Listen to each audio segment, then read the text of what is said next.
Columnas políticas. Continuamos con la audiosíntesis informativa de Adrián Ojeda Román, correspondiente al martes 16 de enero de 2024. Demos lectura a algunas columnas políticas que se publican en algunos diarios de circulación nacional. Arsenal, por Francisco Garfias, que se publica en el periódico Excelsior. Elecciones 2024. En una de cada 3 distritos hay alto riesgo de injerencia del narco. Una de las grandes incógnitas en el próximo proceso electoral, el más grande que jamás hayamos tenido, son los cárteles de la droga. ¿Qué van a hacer? ¿Hacia dónde se van a cargar? ¿Hasta dónde van a meter mano? ¿El gobierno se hará de la vista gorda? Son preguntas que se repiten. Las respuestas las imaginamos. Hablo del tema porque tengo en mis manos un documento elaborado por un grupo de especialistas para una empresa privada que establece escenarios probables de presencia del crimen organizado por distritos en la elección de 2024.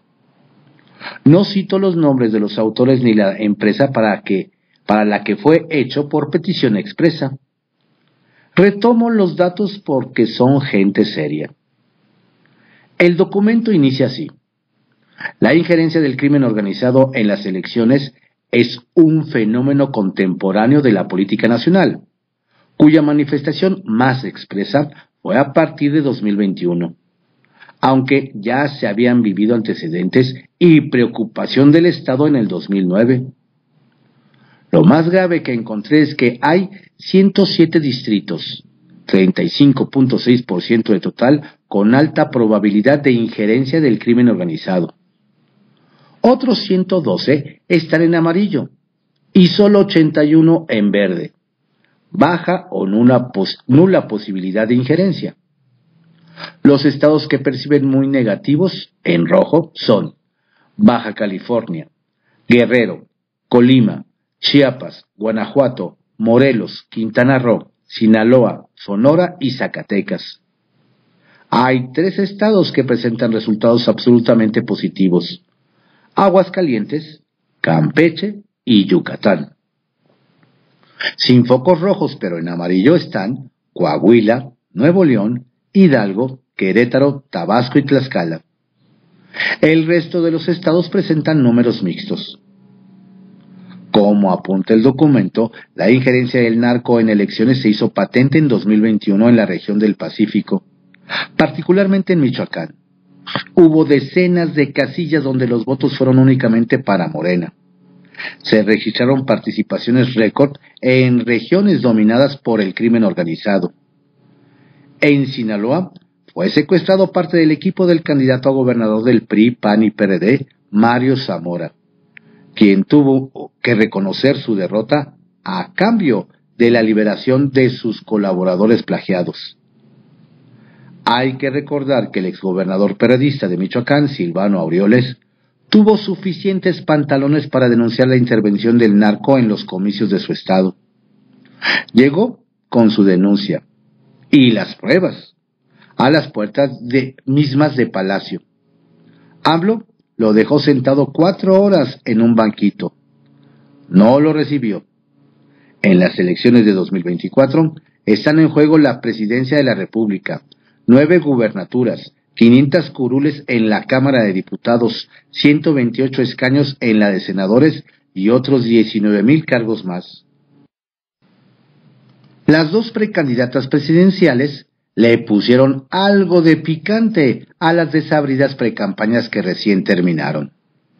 Claudia Sheinbaum se quiso colgar de la figura de Genaro García Luna, preso en Estados Unidos por 5 cargos relacionados con drogas, para descalificar a Xóchitl Gálvez.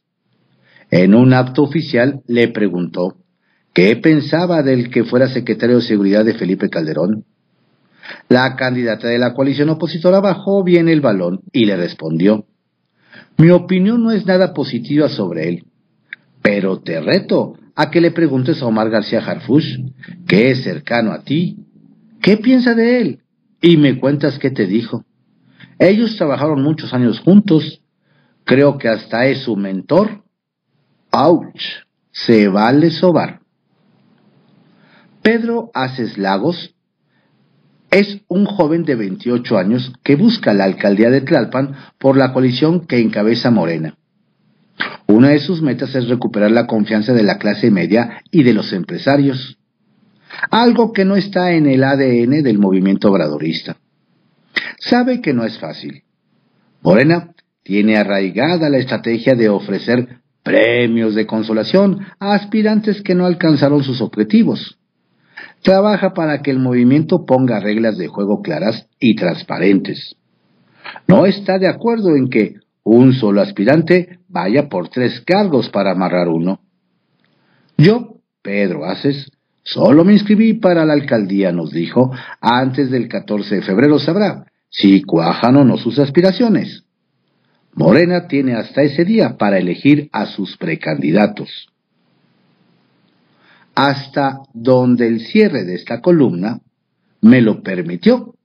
Estuve ayer en la presentación de la Organización por la Familia y la Seguridad de México, que la alcaldesa Sandra Cuevas pretende convertir en partido político en 2025. Me tocó cerca de Ringside. Frente a mi butaca tenía 2 luminosos letreros en los que se leía: Sandra Cuevas, presidenta. Me pregunté, ¿se estará destapando para el 2030? Parece que sí. Otra cosa que me llamó la atención fue la presencia de soldados. Afuera, un autobús verde en el que se leía Ejército Mexicano. Adentro, una escolta de soldados subieron al ring acondicionado como templete para acompañar a la alcaldesa. Fue un buen evento. Ambiente de fiesta, grupos musicales, silbatos, zanqueros, pancartas con la imagen de la alcaldesa en Cuauhtémoc, cachuchas para todos, ruido, mucho ruido. No se produjo el lleno, pero estuvo cerca. Una cosa me quedó clara al salir: de que hay lana, hay lana. Capital Político, por Adrián Rueda, que se publica en el periódico Excelsior. Traiciones en Morena. Chocan Claudia y Clara. Por muchas fotografías que se tomen juntas presumiendo unidad, Claudia Sheinbaum y Clara Brugada van en rutas diferentes, y sus desacuerdos crecen conforme se aprieta la definición de candidaturas en la Ciudad de México. Quienes piensen que está olvidado el agravio que Brugada le hizo a Sheinbaum al echarle encima al auditorio de la Arena México para obligarla a entregarle la candidatura a jefa de gobierno, que la corcholata mayor quería para Omar Hamid García Harfuch, se equivocan. Obviamente, la aspirante presidencial quiere que los capitalinos voten por ella para la presidencia de la República, pero no está convencida de que Clara gane la capital porque sería una piedra en su zapato.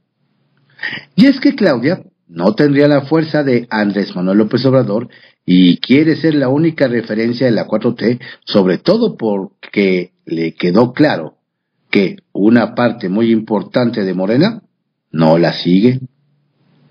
La capital es clave, no solo para la oposición, sino para los propios morenistas, que traen proyectos diferentes entre sí, sobre todo del lado de los radicales. Se supone que para estas fechas estarían definidas las candidaturas de la Ciudad de México, pero se pasaron hasta el 14 de febrero, pues están atorados en las alcaldías que apoyaron a Clara en las internas contra García Harfuch. Brugada tuvo que ceder Iztapalapa para Aleida Alavés, pues no podía quedarse con todo después de que le dieron la candidatura a jefa de gobierno. La bronca viene con los alcaldes que desafiaron a Claudia en las internas, concretamente Gustavo Amadero, Xochimilco y Milpa Alta. En esas 3 alcaldías, los titulares quieren imponer a sus sucesores y buscan aplicar la misma fórmula de Clara para obligar a su partido a complacerlos o no responden por los votantes. En Gustavo Amadero, Francisco Chiguil quiere de relevo a Beatriz Rojas, su esposa, o a su secretario de Desarrollo Social Rubén Linares. En Milpa Alta, Judith Vanegas busca repetir, y en Xochimilco, José Carlos Acosta quiere heredar a su directora de administración, Erika Rosales. Si no los complacen, los alcaldes prefieren dejar el poder en manos de sus enemigos, con los que incluso ya han platicado. El ejemplo más claro es el de Acosta en Xochimilco, que ya platicó con el PAN para entregar la plaza si Morena lo deja fuera. Prefiere que se quede la panista Wendy González, para lo cual ofrecería los votos de Erika, a cambio de una parte del pastel, y garantía de impunidad. En el caso de Milpa Alta, quieren regresar el exalcalde Octavio Rivero, diputado local. La cosa es que Rivero falló en el proceso de ratificación de Ernestina Godoy y quedó muy quemado. En Gustavo Amadero, Chiguil no va a permitir que Arnulfo Cravioto o alguien de Martí Batres llegue y prefiere dividir el voto. El tema es que los caminos de Claudia y Clara van en rutas diferentes y que sus equipos chocan, generando traiciones que cada vez son más. Por eso Morena aplazó la designación en esas alcaldías y definió solamente las que están perdidas en manos de la oposición. Centavitos. El que cada día se hunde más en el fango es Martí, pues mientras más intenta desligarse de la imposición de su fiscal cuñado Ulises Lara, más se hunde. El jefe de gobierno sustituto niega que Horacio Cordero, director de la escuela Patito, que hizo abogado en tiempo récord a Ulises, haya sido su chofer. El tema es que salieron los documentos que comprueban que Horacio era su chofer en la presidencia del PRD, y después cuando fue secretario de Desarrollo Social con Marcelo Ebrard. Tres en raya, por Verónica Malo Guzmán, que se publica en el periódico El Heraldo de México. La cúspide del descaro. Ni la burla perdonan. El nuevo fiscal de la Ciudad de México y de Morena, ya vimos que dichas fiscalía es un apéndice del gobierno morenista, obtuvo en un santiamén su título del Centro Universitario Cúspide de México. Ello para poder cumplir con el requisito de ser licenciado en Derecho que exige el puesto que ahora ocupa. Este asunto muestra muchas caras, todas reprobables. Es fundamental dejar constancia de ello. La gravedad de lo que ha ocurrido lo amerita. Primero, en la 4T federal y local estaban seguros de que Ernestina Godoy iba a ser ratificada. Esto llama poderosamente la atención, pues indica que el gobierno ha perdido todo sentido de respeto por la ley. Segundo, de paso, muestra también lo que este régimen es capaz de hacer. Querer ratificar a una fiscal que cometió delitos, pues mantener a una persona privada de su libertad ilegalmente por más de 500 días debería ser un escándalo dentro de México, también en el extranjero, particularmente cuando lo ha llevado a cabo un régimen que habla de transformación. Tercero, para este gobierno, los estudios no importan. No se pide capacidad alguna y la deshonestidad desbordada al 100. Una persona honesta no debería ocupar un puesto para el cual no está capacitado, punto. Cuarto, hay un doble rasero. Lo que hizo el nuevo fiscal es una bofetada para todo aquel que haya tenido que pasar por el proceso de titulación, años de estudio y luego, adicionalmente, las gestiones burocráticas requeridas. Para el señor Ulises Lara, la lenta maquinaria burocrática se aceitó para cumplir todas las formalidades requeridas en un solo día.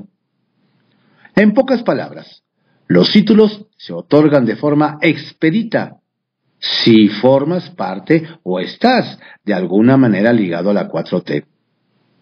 Lo único que fue necesario era ser amigo de los dueños de la universidad y amigo de la maestra Leticia Ramírez, titular de la SEP, para que en menos de 24 horas contara con título y cédula profesional registrada ante la Secretaría de Educación Pública.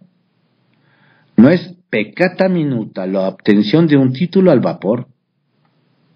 Quinto, factor lastimoso para algunos de los propios morenistas y demás cuatroteístas. ¿No existen legítimos y buenos abogados en Morena que puedan hacerse cargo de la Fiscalía de la Ciudad de México? Los hay, solo que no se los tomó en cuenta. Sexto, la autonomía no se respeta.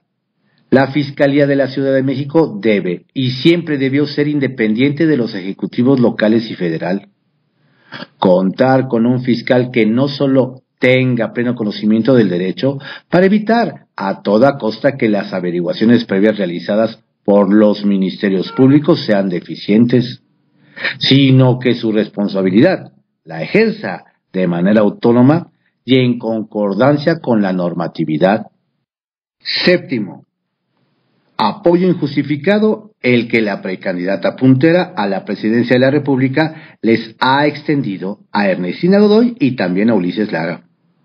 Anuncia la intención de la abanderada de corromper y permitir la corrupción. Y lo que es peor, de pisotear el Estado de Derecho en nuestro país. Pues no se olvide que una buena procuración de justicia nace del adecuado proceder de un fiscal. Ulises Lara detenta hoy una de las responsabilidades más grandes del país, no solo de la Ciudad de México. Pero en la cúspide del descaro, lo que a Morena preocupa y ocupa es controlar el cargo. La Inmaculada Percepción, por Vianey Esquinca, que se publica en el periódico Excelsior. Descarados. Según la Real Academia Española, el descaro es desvergüenza, atrevimiento, insolencia y falta de respeto. Una persona descarada, por lo tanto, es aquella que no toma en cuenta la dignidad, los derechos o la sensibilidad de otras personas. Actúa con desfachatez y cinismo porque siente o sabe que puede salirse con la suya. El descaro se ha enraizado en la política mexicana. Si surge un escándalo, habrá si acaso cierta algarabía en las redes sociales o en los medios, pero nada más. La o el descarado se sabe protegido y entiende que tiene relaciones de complicidad que difícilmente se pueden romper. ¿Con qué descaro Ulises Lara, encargado de la Fiscalía General de Justicia de la Ciudad de México, decidió que podía sacar un título de derecho en los primeros 10 días de enero por el reconocidísimo y laureado Centro Universitario Cúspide de México, de Iztapalapa, cuyo dueño casualmente trabajó con él? Con su acción impuso un récord que difícilmente podrán romper los artistas de la Plaza de Santo Domingo. Ahora, los miles de estudiantes que no han podido obtener su título saben que en esta institución siempre tendrán una posibilidad de convertirse en abogados, licenciados en administración y mercadotecnia, o de seguridad pública y criminalística por menos de 2,000 pesos al mes y en tiempo récord. Con estas credenciales podrán encontrar trabajo fácilmente en los gobiernos emanados de la 4T, donde se requiere 90% lealtad y 10% de capacidad. Lo peor es que desde la propia Fiscalía se había enviado un comunicado señalando que para ser suplente de Ernestina Godoy no había requisitos establecidos. Todo mal. San Juana Martínez, quien con una torpeza garrafal asesinó a Notimex, no se fue callada. Está dispuesta a recordarle al presidente Andrés Manuel López Obrador que en el pecado de nombrarla a pesar de las advertencias, lleva la penitencia. al viejo estilo gangsteril de me quiebran, pero no me voy sola, Martínez volvió a dejar claro cómo Morena está acostumbrado a fondearse. Dijo que le habían pedido el 20% para la campaña de Claudia Sheinbaum a cambio de darles la jugosa liquidación que ella y su grupo pedían. Por supuesto, Morena y la precandidata lo negaron, y lo negarán hasta la muerte. Así como lo hizo en su momento Delfina Gómez, a quien se le comprobó que había exigido el 10% de sus salarios a trabajadores de Texcoco cuando era presidenta municipal, para beneficiar a Morena y su propia campaña política. ¿Con qué descaro le pidieron ese porcentaje a la exdirectora de Notimex? Con el mismo descaro que ésta utilizó la agencia para sus fines y venganzas personales. A pesar de las denuncias de todas las partes, todo pinta para que, una vez más, tanto el INE como el dividido Tribunal Electoral del Poder Judicial de la Federación decidan hacerse a un ladito y evitar la fatiga. El descaro no es exclusivo de un solo partido. Marco Cortés demostró el grado de desfachatez y torpeza al que puede llegar un político herido cuando dio a conocer el acuerdo que firmó en Coahuila con el PRI. No le importó ni siquiera que eso significara abrir la fosa séptica y poner un ventilador, sabiendo que él estaba enfrente.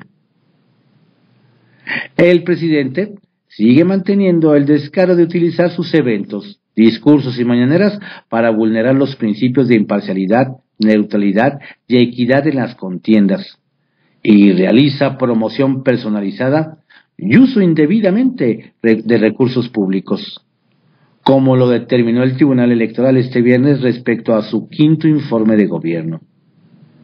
Los descarados, sin embargo, no pierden el sueño, ni siquiera se preocupan del qué dirán, porque está demostrado que para ellos el fin justifica los medios. Historias de reportero, por Carlos Lórez de Mola, que se publica en el periódico El Universal. En Guerrero hay una noticia de desgobierno al día. Parece que todos los días llega una noticia que muestra el desgobierno en Guerrero. La bitácora de los medios de comunicación nacional refleja casi diariamente algún hecho cuya gravedad amerita destacarse. Asesinatos, levantones, secuestros, extorsiones, paros, saqueos. El retrato de Guerrero es el de un estado fallido en donde las autoridades han quedado rebasadas en todos los ámbitos. Si no habían podido con la seguridad, al menos que mostraran músculo de atención social tras el paso del huracán Otis. Pero tampoco. La gobernadora, Evelyn Salgado, intenta cubrir su fracaso desviviéndose en elogios al presidente López Obrador. El verdadero gobernador, su papá Félix Salgado Macedonio, ha confirmado las peores sospechas sobre el alcance de sus amarres políticos. Y quien manda es el crimen organizado. Eso lo saben todos y lo dicen todos. Este fin de semana, un grupo armado ingresó violentamente a una fiesta en la localidad de Santa Fe, Tepetlapa, y secuestró a 9 personas. El viernes, Acapulco amaneció por segundo día paralizado porque grupos criminales atacaron y amenazaron a los transportistas, quienes pararon labores para exigir seguridad. Policías y guardias nacionales han tenido que hacerla de camioneros para mover a la población. El 6 de enero, integrantes de otro grupo criminal asesinaron al menos a 13 personas en un palenque de Petatlán. En diciembre, en Taxco secuestraron a 12 trabajadores de limpia del municipio y asesinaron al poderoso operador político Ricardo Taja. La semana pasada se llegó al grado de que el líder de Morena en Guerrero recomendó a los aspirantes de su partido que, de haber intimidaciones o amenazas, mejor se retiren de la contienda. Movimiento Ciudadano anunció que no registrará candidaturas en zonas de riesgo y pidió al gobierno del estado un atlas de riesgos. La alcaldesa de Chilpancingo es la que aparece en video departiendo amenamente con el líder del grupo criminal Los Ardillos. Es la misma que organizó una fiesta con fuegos artificiales unos días después del huracán Otis para conmemorar su informe de gobierno. Los saqueos tras el huracán son síntoma de lo mismo. Hasta el secretario particular de la presidenta municipal de Acapulco fue captado desfalcando a las tiendas, participando de los robos masivos. La alcaldesa justificó los saqueos como actos de cohesión social y luego les dijo a los acapulqueños que no esperen ayuda, que cada quien limpie lo de su casa. ¿No podía saberse?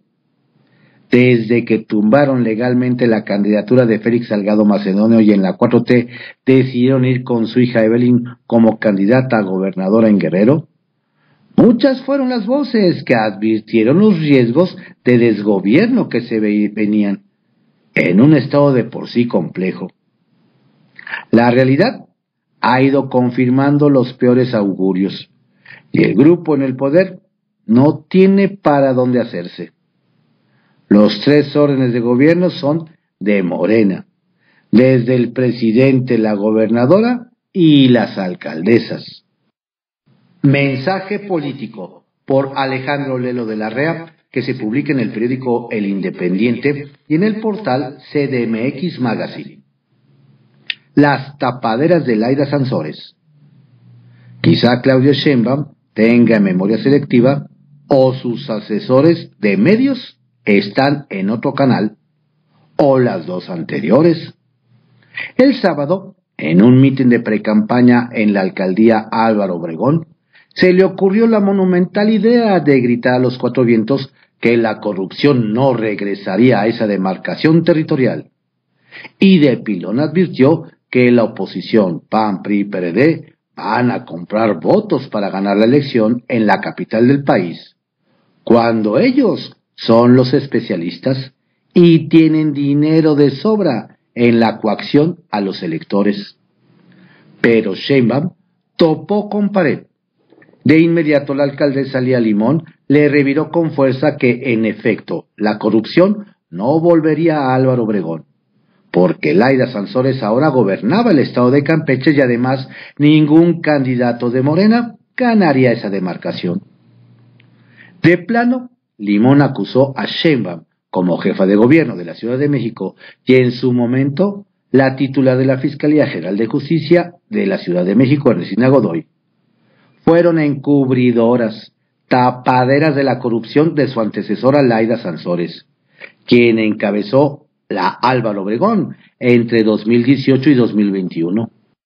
Lía Limón les recordó que desde hace un año presentó 7 denuncias penales en la Fiscalía de Godoy por la presunta responsabilidad de Sansores en el quebranto al erario por un monto superior a los 120 millones de pesos. Advirtió la presunción de varios delitos: corrupción, ejercicio abusivo de funciones, desvío de recursos y enriquecimiento ilícito. Lía Limón entregó en la Fiscalía evidencias de fraude en 3 programas sociales con un daño por 70.8 millones de pesos, 3 contratos de adquisiciones y servicios que sumaron un quebranto de 40 millones de pesos y un convenio con una asociación civil con un daño por 8.2 millones de pesos. Uno de los hechos más burdos denunciados de la administración de Sansores es que la directora de finanzas, Aurora Yolanda Martínez Hernández, se autorizó y cobró a su nombre, o endosados por ella, cheques por 31.2 millones de pesos para supuestamente entregar esos recursos a ciudadanos en programas sociales en el periodo de la pandemia de COVID-19. Pero no hay evidencia alguna de que así se haya hecho, por lo que todo apunta a que esos recursos fueron robados literalmente a la alcaldía. No llegó a los más pobres este dinero, lamentó Limón. Otra denuncia de las presentadas por Lía Limón alcanza al gobierno de Campeche, vía su director de comunicación social, Walter David Patrón Bacá, quien cuando fungió en el mismo cargo en Álvaro Obregón, firmó un contrato de servicios en 2020 por supuesta difusión del quehacer gubernamental en Internet y redes sociales. El monto fue por casi 3.4 millones de pesos. No hay evidencia del servicio brindado, es decir, no hay entregables, según se especificó en las obligaciones del proveedor del servicio. Se presume que se trató de un contrato simulado.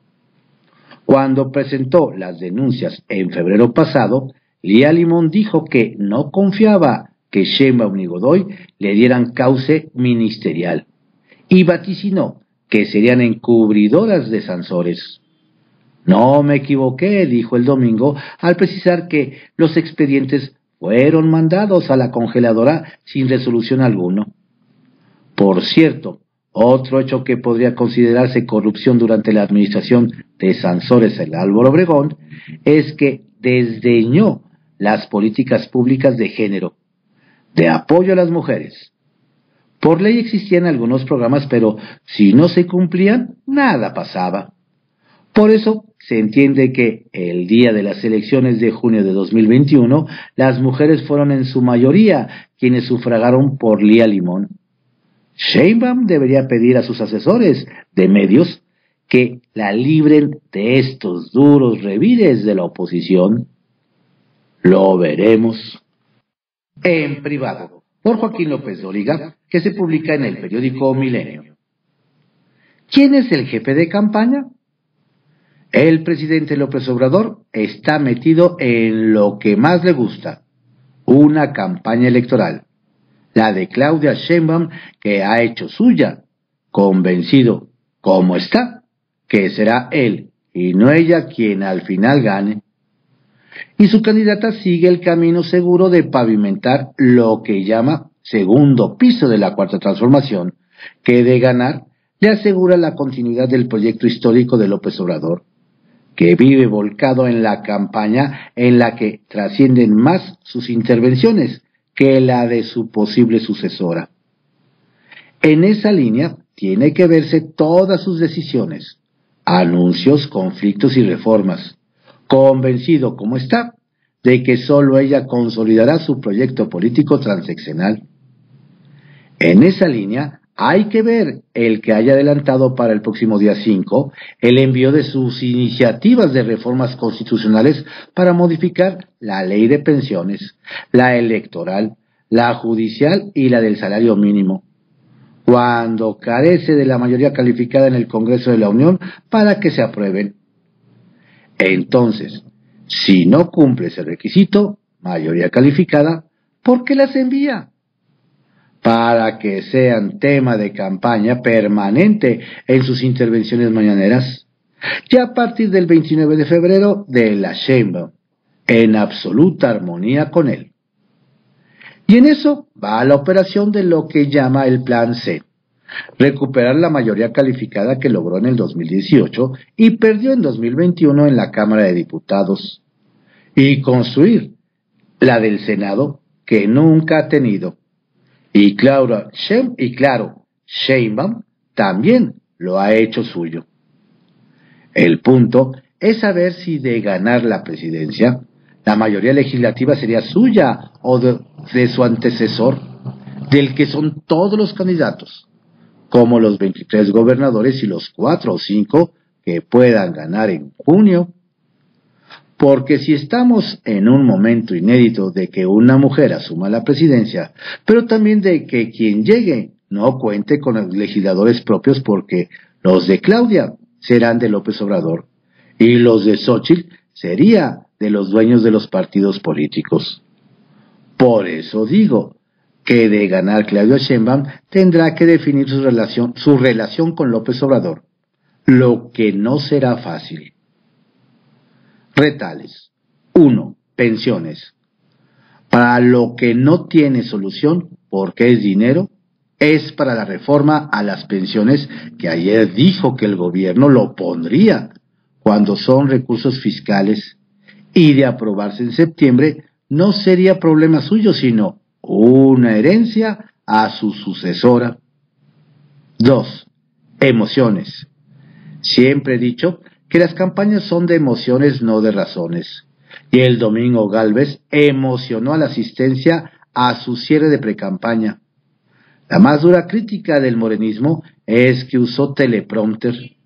Si eso es todo, le reconocieron el triunfo. Y 3. Debates. De los 3 anunciados por el INE, 7 y 28 de abril y 19 de mayo, este último será el más atractivo porque será lo que llaman un cara a cara entre Claudia y Xóchitl en democracia. Un debate ha decidido una elección. Estas fueron algunas columnas políticas que se publican en algunos diarios de circulación nacional, en la audiosíntesis informativa de Adrián Ojeda Román, correspondiente al martes 16 de enero de 2024. Tenga usted un excelente día. Cuídese mucho. Si no se ha vacunado, le sugiero que lo haga, pues parece ser que el virus del COVID-19 con sus variantes viene muy duro. Saludos cordiales de su servidor, Adrián Ojeda Castilla.